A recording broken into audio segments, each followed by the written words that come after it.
পরিবারের মুখে হাসি ফোটাতে প্রবাস জীবন বেছে নেয় বহু মানুষ।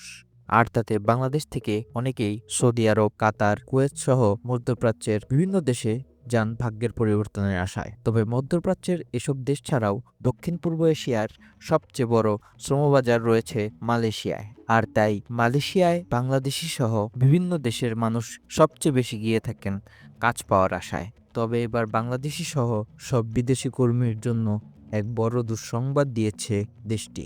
মালয়েশিয়ার সরকার এবার থেকে বিদেশি কর্মীদের উপর নির্ভরতা কমিয়ে তাদের স্থানীয় কর্মীদের কর্মসংস্থান বাড়ানোর লক্ষ্যে এক কঠোর নীতি ঘোষণা করেছে। আর তার ফলে এবার থেকে দেশটিতে প্রবাসী শ্রমিকদের টিকে থাকা কঠিন হবে বলে মনে করে দুশ্চিন্তায় পড়ছেন অনেকেই।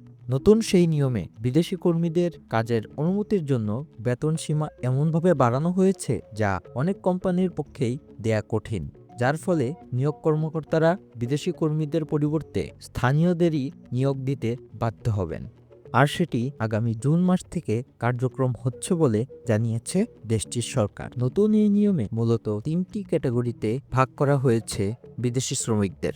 ক্যাটাগরি 1-এর ক্ষেত্রে এখন থেকে ন্যূনতম মাসিক বেতন হতে হবে 20,000 রিঙ্গিত, যা আগে ছিল 10,000 রিঙ্গিত। এই উচ্চ বেতনভোগী কর্মীদের সর্বোচ্চ 10 বছর দেশটিতে অবস্থানের অনুমতি পাবেন। ক্যাটাগরি 2-এর ক্ষেত্রে বেতন সীমা নির্ধারণ করা হয়েছে 10,000 থেকে 19,999 রিঙ্গিত পর্যন্ত।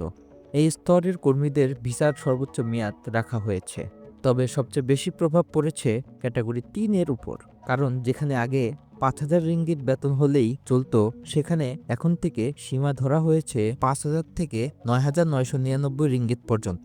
এই ক্যাটাগরির কর্মীদের জন্য অবস্থানের সময়সীমা কমিয়ে 5 বছর করা হয়েছে। নির্দিষ্ট এই সময় পার হওয়ার পর তাদের সরিয়ে দিয়ে নিয়োগ কর্মকর্তাদের বাধ্যতামূলকভাবে স্থানীয় কর্মীদের নিয়োগ দেওয়ার পরিকল্পনা থাকতে হবে। মালয়েশিয়ায় নিযুক্ত বাংলাদেশি হাই কমিশন ও অভিবাসন বিশেষজ্ঞদের মতে এই সিদ্ধান্তের ফলে সাধারণ শ্রমিকদের পাশাপাশি বাংলাদেশি পেশাজীবীরাও বড় ধরনের সংকটে পড়বেন। কারণ এমনিতে 2024 সাল থেকে বাংলাদেশ থেকে নতুন কর্মীদের ভিসা বন্ধ হয়েছে।